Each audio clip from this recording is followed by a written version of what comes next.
ជំរាបសួរលោកគ្រូថ្ងៃនេះខ្ញុំមកធ្វើ topic អំពីការ compress file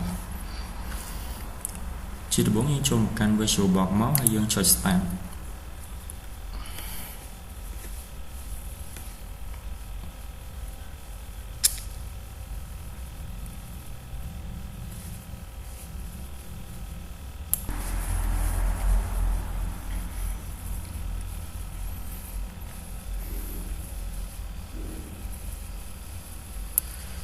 ឥឡូវនេះយើងចូលមកកាន់ផ្ទាំង login នេះយើងវាយ user យើងចូលមក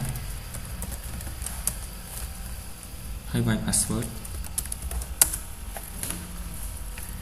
បន្ទាប់ពីយើងវាយ password ហើយឥឡូវនេះយើងបានចូលមកកាន់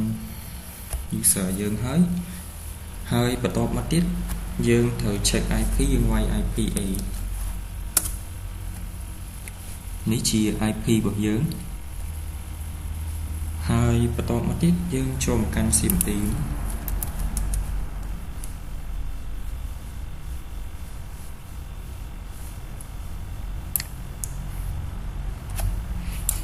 បន្ទាប់ពីយើងវាយ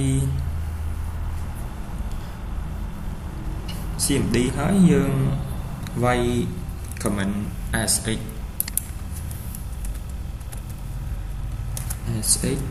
user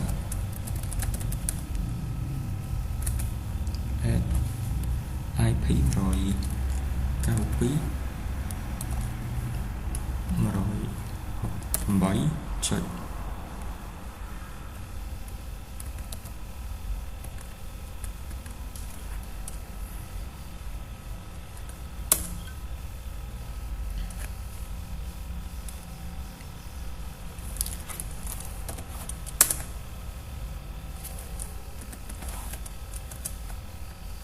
ហើយយើងវាយ password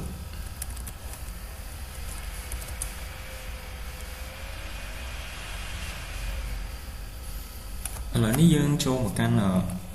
user របស់យើងហើយ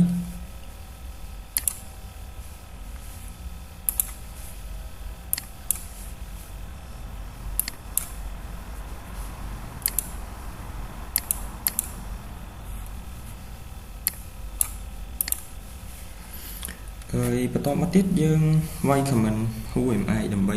មើលឈ្មោះ user យើងនេះ user របស់យើងហើយយើងវាយ pwd ដើម្បីមើល directory វាហើយបន្ទាប់មកទៀតយើងវាយ command hostname ដើម្បីមើលឈ្មោះ machine នេះ Ubuntu server ហើយបន្ទាប់មកទៀតយើងដើម្បី list folder យើងវាយ command 3តែយើងវាយ command 3តែដើម្បីយើងប្រើ command បានយើងត្រូវ install សិនយើងវាយ command sudo apt install 3.y យើងដាក់ .y ដើម្បីកុំឲ្យពិបាកឆ្លើយឬក៏ no ហើយយើង enter មកវាយ password យើងរងចាំវាដើរសិន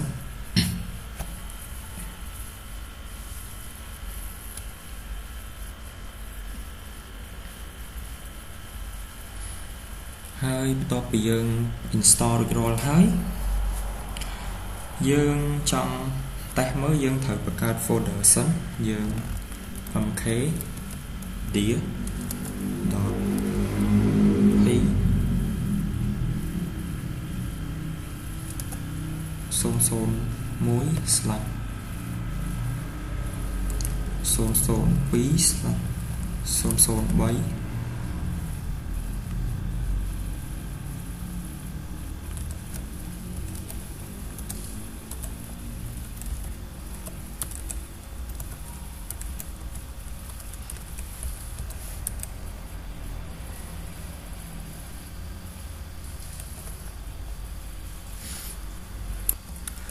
001/002/003ហើយបន្ទាប់មកយើង enter មក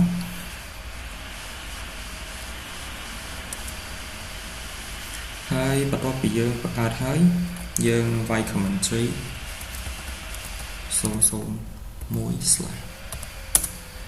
001/ នេះយើងបង្កើត folder បានហើយ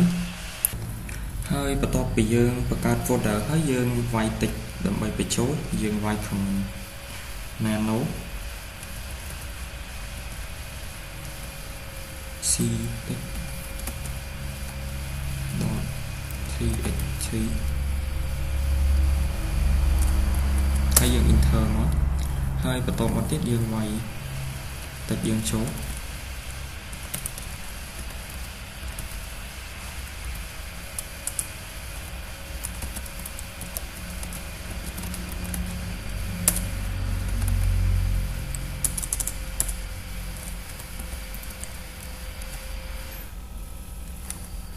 ហើយដើម្បី save យើងចុច Ctrl X ហើយយើងយក yes ហើយ enter ហើយបន្ទាប់ពីយើង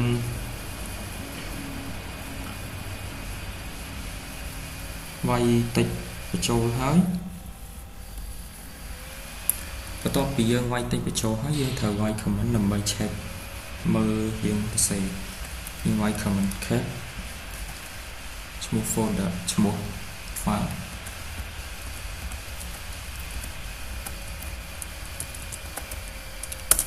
ហើយ enter នេះជាអីដែលយើងបានសរសេរមុនហ្នឹងហើយបន្ទាប់មកទៀតយើង copy folder យើងវាយ comment cp ctext txt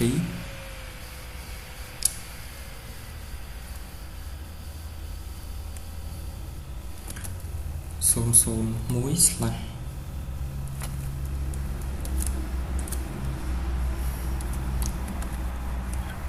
ctext txt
001/002ហើយបន្តមកទៀតយើង enter ហើយបន្តមកទៀតយើង check មើលយើងវាយ command 3 001/ នេះជា file ដែលយើង copy ចូល folder ហើយបន្តមកទៀតយើង copy file ចូល folder ទាំងអស់យើងបន្តមកទៀតយើង copy file ចូល folder ទាំងអស់យើងវាយ command cp ctext .txt 001 002 003 004 005នេះយើងវាយពី5ទៅដោយសារតែមុនហ្នឹងយើង copy បាន5រួចហើយយើង copy តាណាដែលអត់ទាន់ copy ទៅយើងវាយ cp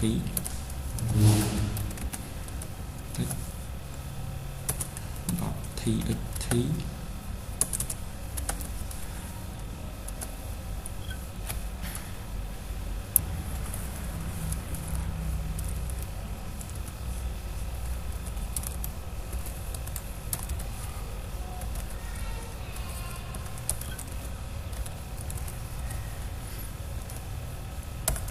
slash cp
số 10 slash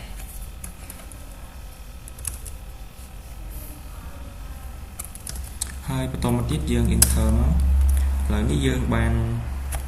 copy ចូល folder រួចរាល់អស់ហើយបន្តមកទៀតយើងវាយ comment 3 ដើម្បី3.0.1.0.1 slash ដើម្បី check មើលនេះយើង copy បានអស់ហើយបន្តមកទៀតយើងចូលមកដល់ comment tag យើងវាយ comment tag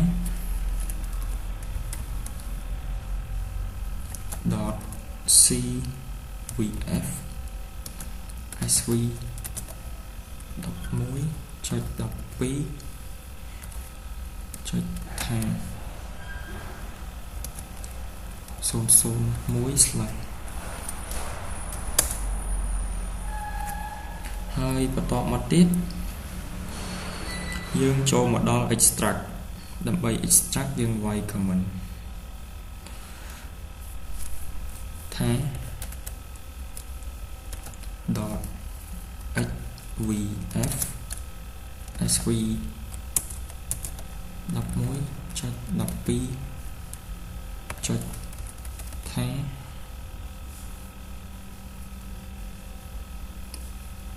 ហើយបន្តមកទៀតយើង enter នេះយើងបាន extract file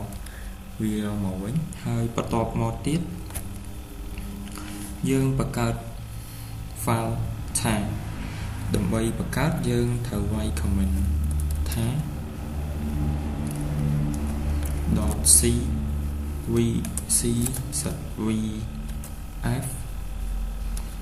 sv 11.12.tag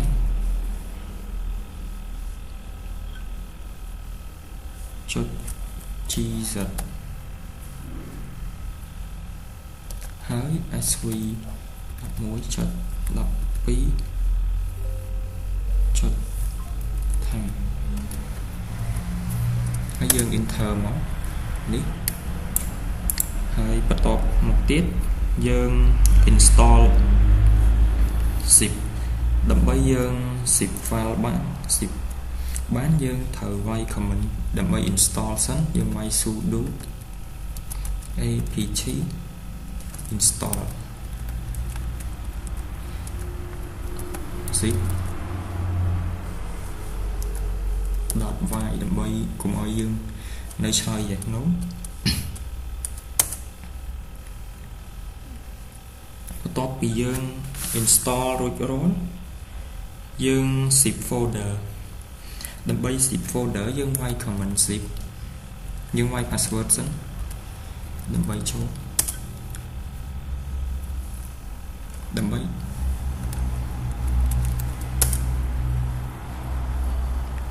នេះយើង install zip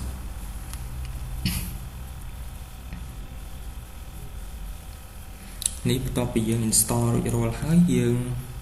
test zip folder យើងវាយ comment zip .org sv 11.12.zip ហើយ 001/ បន្ទាប់ពីយើង zip រួចរាល់ហើយយើង check មើលយើងវាយ comment ls.la នេះជា file ដែលយើង zip ហើយបន្ទាប់ពីយើង zip រួចរាល់យើង unzip វិញដើម្បីយើង unzip យើងវាយ comment unzip .v sv 11.12.zip ហើយយើង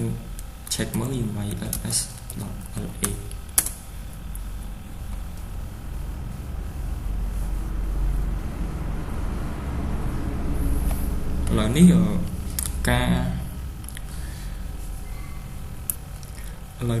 ការ compress file របស់ខ្ញុំដល់ទីបញ្ចប់ហើយអរគុណលោកគ្រូជំរាបលា